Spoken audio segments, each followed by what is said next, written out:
This time on Poll Hub, it's been 6 weeks since Operation Metro Surge saw ICE agents flooding Minneapolis. Since then, 2 people have been killed by ICE agents in incidents that many, including a handful of Republicans, have called murder. The outrage over the killing of Alex Pretty, shot at least 10 times by 2 different officers while being held on the ground, triggered reaction from the White House that may signal a change in tactics. One big question, is this a tipping point in the administration's harsh deployment of ICE? Then, if you're feeling a little sleepy, don't blame me, I'm trying to keep up the pace. It's probably that you aren't getting enough sleep, because it turns out few of us are. Sleep deprivation is real, it's serious, and we're looking at the data. Finally, a fun fact for the art thief in all of us. Okay, maybe there is no art thief in you, but it's entertaining anyway. And hi, everybody. Welcome to Poll Hub. I'm JD Dapper. I'm Barbara Carvalho. I'm Mary Griffith. And I'm Lee Maringoff. So it has been a very busy time in Minneapolis for the last 6 weeks. I think a lot of people may be surprised. It's only been 6 weeks since ICE was deployed there, and it's been in the news a lot. Lots of protests and some things a lot worse than that. 2 killings. Renee Good, she was the woman in the car who was shot by ICE agents. And then Alex Pretty, who was shot while being held on the ground. 10 bullets fired, a lot of outrage over that, and a lot of things have changed. So there's been polling around this, and I want to get to some of that, and then I want to talk about some new polling about how this has really shifted Americans' opinion about the president, his handling of immigration, and ICE in general. First off, after Renee Good was shot, a New York Times Siena poll found 61% of voters said that the tactics used by ICE in general have gone too far. There's a big partisan split there. 9 in 10 Democrats said that. Only 2 in 10 Republicans did. After the killing of Alex Pretty last week, a survey that fielded from the 23rd to the 26th, and just to be clear, we're recording on the 28th, which is Wednesday, so this was fielded over the weekend. Data for Progress ran this survey. 84% of respondents said they were in favor of officers wearing body cameras. 74% they were in favor of restoring public reporting of the detention statistics. And then these are the real numbers here that I think really hit home. 71% in favor of restoring staffing and funding for oversight at the Department of Homeland Security, and 71% in favor of requiring independent investigations into potentially unlawful and violent conduct by immigration officers. A Reuters Ipsos poll from the same period about Peretti's death, 39% of Americans approve of the job Trump is doing on immigration, 53% disapproving. This is down from 41% approval earlier this month. And finally, let me just throw brand new numbers at you, and then let's discuss all this. New today, as of this Wednesday, brand new Economist YouGov poll, 51% of Americans want to cut ICE funding. 27% want an increase, 16% want to remain at current levels.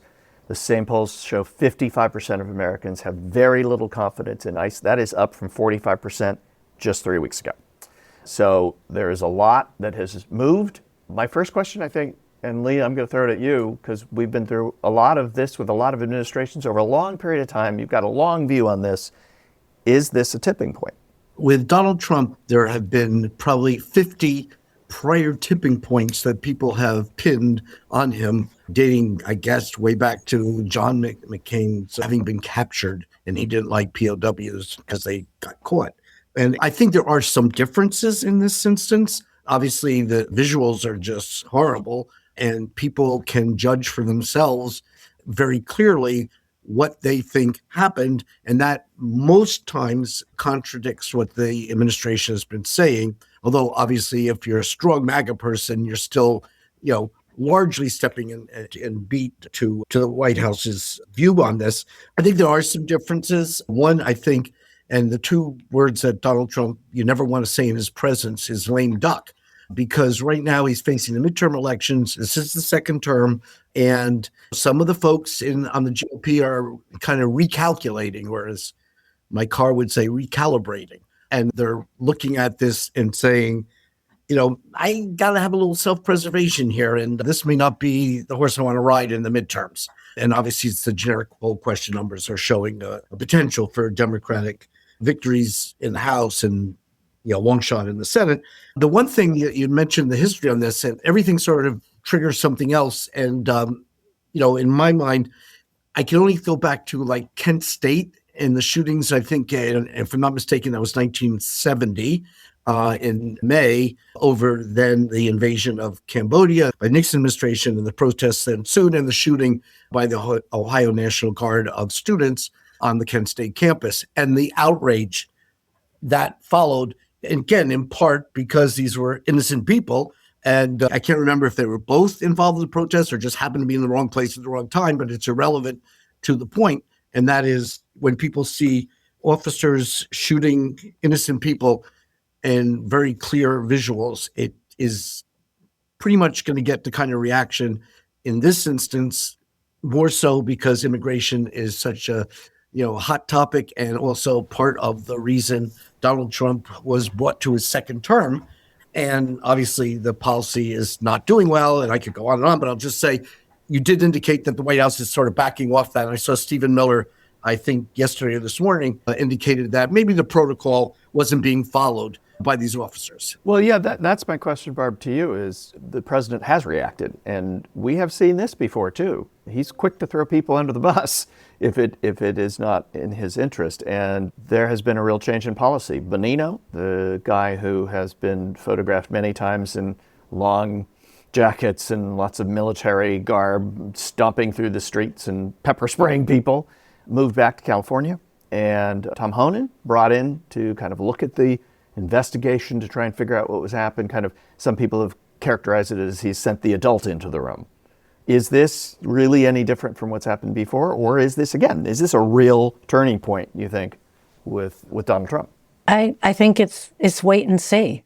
Certainly, I think that it was a gesture by the administration to at least change the discussion and to probably also take a bit of the heat away from the White House, where certainly anger and frustration was being directed. So I don't know about it being a tipping point. I totally agree with both of you. I mean, we've had so many tipping points with President Trump from the beginning of the first campaign, where it just seemed that either the conversation, the debate, the rhetoric went beyond the pale. And I think immigration in particular is a very hot button issue.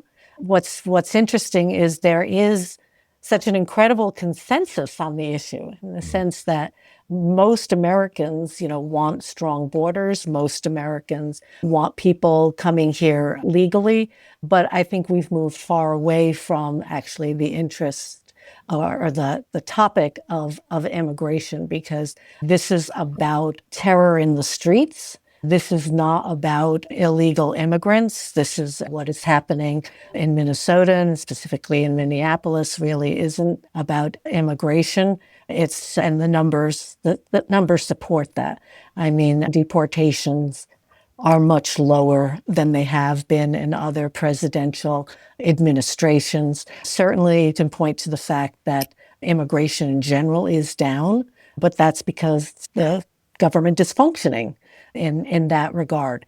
But this is a little different. This is a very different technique. One other point I did want to make, because Lee, you pointed back to 1970 and Kent State.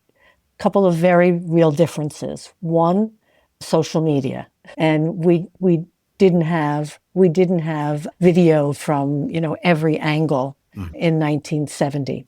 But the second thing that I think is very striking is we all had the same view in 1970. In other words, it wasn't our media sources were not fractured. So we were all watching the same video, and we were all seeing this very similar characterization of an event.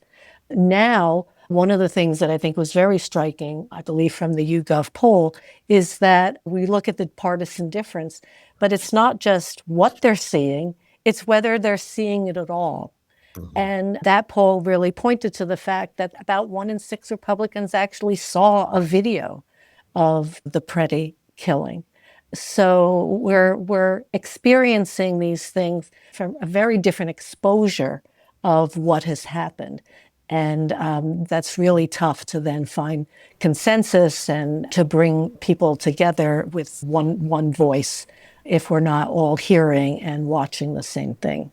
So the Democratic base has been up in arms for weeks about Democratic leadership not doing anything or saying anything as this stuff's been going on, and that all changed. Chuck Schumer saying they're not going to vote to fund ICE, and they'll shut down the government over that. Huge change for him as well. I mean, this is still a country of two parties. Generally, we're basically a two-party system. And I think the base of the Democratic Party feels like one party hasn't really shown up for any of this. Is that a tipping point? Has that changed? I think definitely. And I think the Democrats are finding, a little bit of courage on an issue that they probably should have had instinctively sensed. They shouldn't wait for these poll numbers to sort of come on board. And I think they do get criticized for that, and probably appropriately. The other thing I would talk about in this context, and then we can move on if you guys like, there's so much about this to unwrap. And part of it is the reaction from the administration. I mean, Good was seen immediately a terrorist. I mean, this was in all kinds of other things. He was carrying a gun. It wasn't carrying, it was his holster. But I thought, first of all, that's legal. And second of all... And it was taken away from him before he was shot. And, I didn't know that gun control was an issue that was championed by the White House. So, and the other thing that got me in all this was, in the first instance, the first shooting, the doctor who wants to say, let me get in there, see if she has a pulse, and that was denied. I mean, so I think there's all these things that you can grab onto any of this and understand why public opinion, is so formed in ways that perhaps wouldn't have happened in the first administration of Trump. I don't know. It's a different time. We're going to switch topics now and talk a little bit about the old saying, what is it? Sleeping like a baby? Well, how many of us can actually say that we've slept like a baby beyond infancy? In fact, sleep deprivation is a big problem in the United States, with Americans getting less than the recommended amount of sleep. And yeah, they want more sleep. But this is more than just an inconvenience. Americans' lack of sleep is actually creating a public health issue. So let's take a look at some numbers here. According to Gallup in 2024, a majority, 57% of adults say they would feel better if they got more sleep. And this is almost the reverse of what was found in 2013, where 43% of Americans thought that they did not get enough sleep. Now, the differences in average sleep reflect changes over time of the percentage of U.S. adults sleeping 8 or more versus 5 hours or less per night. I sure would like to get 8 hours of more sleep. That certainly is not the case for me. Well, in 1942, 59% of Americans, according to Gallup, were getting 8+ hours of sleep.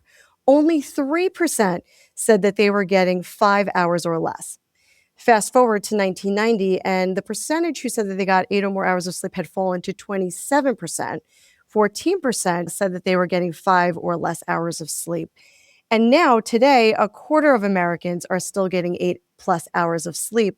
And the percentage getting 5 or less has risen to 20%. So just going to open this up before we get into that whole concept of health problems that can occur because of lack of sleep. How much of this is in terms of a sign of the changing times, that people have to do more, that there are changing roles out there with people taking on more responsibilities? Barb, I want to open it up to you first. Oh, why? Because I'm always complaining that I don't get enough sleep. No, that's me. 500%. That's me. I think it is all of us. And I think what is really interesting is that the most dramatic change was from 1942 to 1990. And from 1990, certainly to now, there has been somewhat of a change, but it's been much more, marginal. So we can't blame social media completely for all of this and the obsessive scrolling that many of us fall into as we think we're helping ourselves drift off to sleep. It's not the same as counting sheep, I'm afraid. But I do think that, the 90s do have a very significant difference in terms of the technology, though, that we were using. And also the economic issues.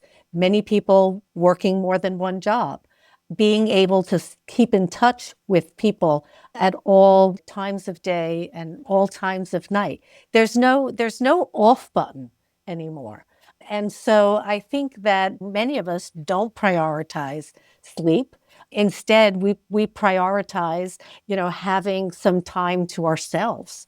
when and if the day ever settles down. And usually that's either in the early hours of the morning or the very late hours of the night. We're not thinking about getting extra shut-eye. We're thinking about, well, what can I kind of do to just, feel better about myself and do a little something for myself.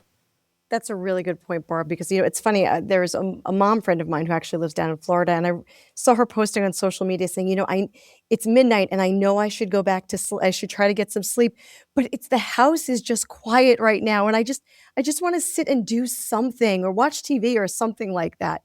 But all anecdotal information aside, there's the proportion of Americans who say they have trouble falling asleep is 14.5%. That's according to data from the CDC and NCHS in 2020, and 18% struggles to stay asleep at least some of the time. Now, Jay, how big of a problem is this in terms of the broader public health issue? And what role do demographics play in all of this? Yeah, it's an interesting question, and it's an interesting look, because I think I would have approached this and thought, oh, well, nobody's getting sleep, and it doesn't really, whatever, maybe kids are getting sleep, but there wouldn't be big demographic differences.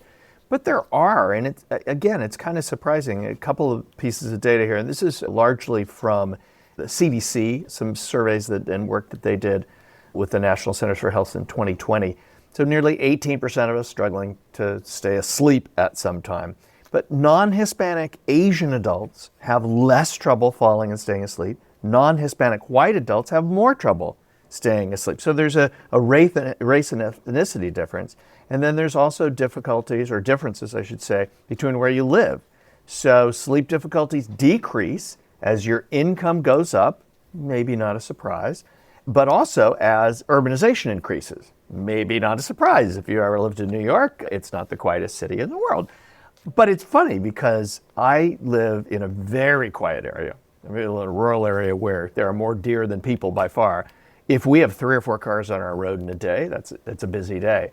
And yet people come up and they say, oh, it's just so quiet. I had trouble falling asleep because it's too quiet. So I do think part of this, while there are these differences, there are also what you're accustomed to. You live by Kennedy Airport, right? And when the planes go, people always talk about this. If you live by an airport and you're visiting somebody and a plane goes over and you have to raise your voice to say, hey, you keep talking in the living room, and the person who lives there goes, what are you shouting for? They don't hear it. I mean, that's probably, I couldn't sleep at your house. I'm sure I couldn't sleep at your house. The 747's coming over at 1,000 feet. I don't know about sleeping, but certainly when I visited Mary, I did duck when the plane came over the picture They're not window. that low where I am. Okay, I'm not okay. that close to What you Kennedy guys are talking Airport. about, Barb, what you guys are talking about is what I would refer to as the barking dog syndrome. So when I'm at your house, I don't, you don't hear the dogs barking as much as I do because they're yours and you're used to it. My mother, who grew up in Brooklyn, moved up to West Virginia and then the Hudson Valley, and she famously would say that she had trouble falling asleep when she left New York City because she couldn't fall asleep without the sound of the subway. And so like that she felt misplaced. We haven't said the word stress in here, I think, but that's sort of like where this needs to go. And I'm wondering if the people who said they don't getting enough sleep and the people who said they have trouble falling asleep, are those the same people or not? Because they may be trying to burn the candle at both ends. And the other thing I would say, But Lee, hang on. Is there really more? Yes, there's more. We all say there's more stress. That 1942 number where all these people it was World War II. Wasn't there some stress then? I don't know. I mean, I'm honestly asking the question, do we all in our present situation, like here in 2026, if we asked people in 1996 or 1976, oh, the stress compared to how it used to be, is it real?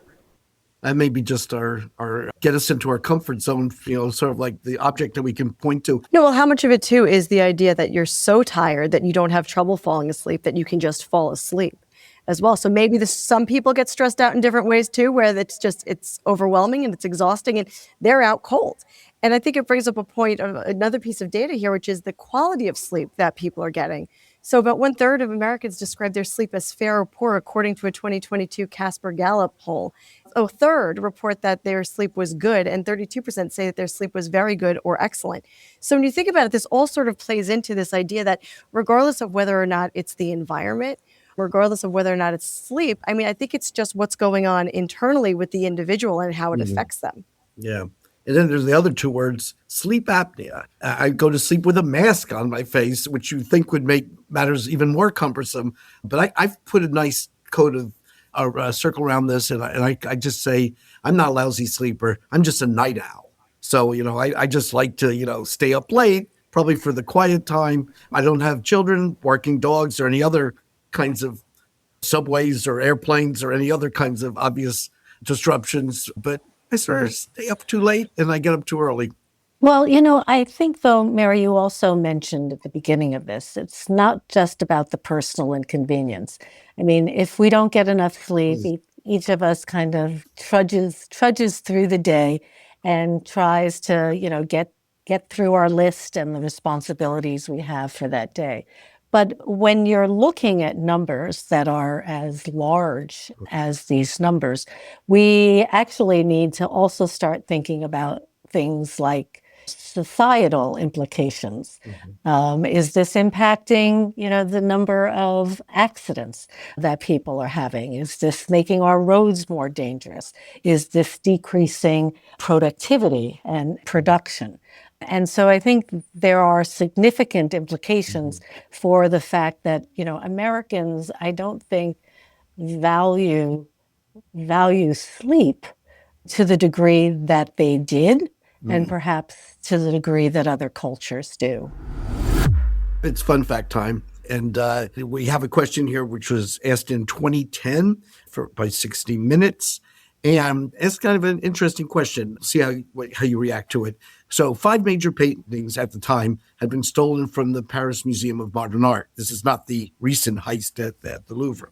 If you could own a work of art by one of the following artists, which one would it be? Presumably not a stolen piece of work, but anyway, Pablo Picasso, I said Pablo Casal, totally different person. Norman Rockwell, Vincent van Gogh, Frida Kahlo, and Jackson Pollock. First up, well, there's 3 clear winners in this as far as the desirability of their paintings, artwork is concerned. Picasso at 29%, Norman Rockwell at 26%, and Vincent van Gogh at 25%. The others, Kahlo and Pollock, at single digits. So I'm not sure how I would go with this. Anybody have a artistic flair to them? Want to give a little bit more insight into which really, Picasso, I guess, is the best known of these, maybe? I don't know. Someone jump in. Are any of the students or any of you guys like art majors or art minors or anything? Take any art classes? Cassidy, so you start. Yes, I am a graphic design major, so I do know these artists. And I would definitely go with Rockwell. I love his style of paintings, especially when it's nature. And I'm sure you guys don't know, it's more of like an Instagram, TikTok trend, but there was a trend where you would put your favorite You're sure photo. we don't know because we're I'm sure old? you don't know because I barely know. Okay. Okay, So all right. there was an Instagram, TikTok trend where you would put in your favorite photo of like your dog or your kid, and you would ask AI to make it into a Norman Rockwell painting, and people loved it. And I knew who he was, but it made me love him even more because the style was just so beautiful, and people would print them out and frame them. So Mary, you were nodding your head like you thought this was an excellent choice. I agree with Cassidy. I love Norman Rockwell. I just love the scenes. I love the images that are depicted. And so I would certainly love to have a Norman Rockwell hanging in my home. That is not fake. Well, I do like the colors of, Frida Kahlo. I've never really related to Jackson Pollock because it's just a little bit too abstract for me, although I do appreciate some of the designs that are hanging in a variety of places. But I had a tough time, and I think it would probably depend upon the piece that I was being offered, because I love Van Gogh's Starry Night, especially the original Starry Night, which I just got to see when I was in Paris last year. which was not as wild or disturbed as the Starry Night that we all know and love, or Picasso. Those would be my choices. Yeah, Jay, I'm Picasso hands down on this. I've been thinking while you guys were talking. No doubt about it.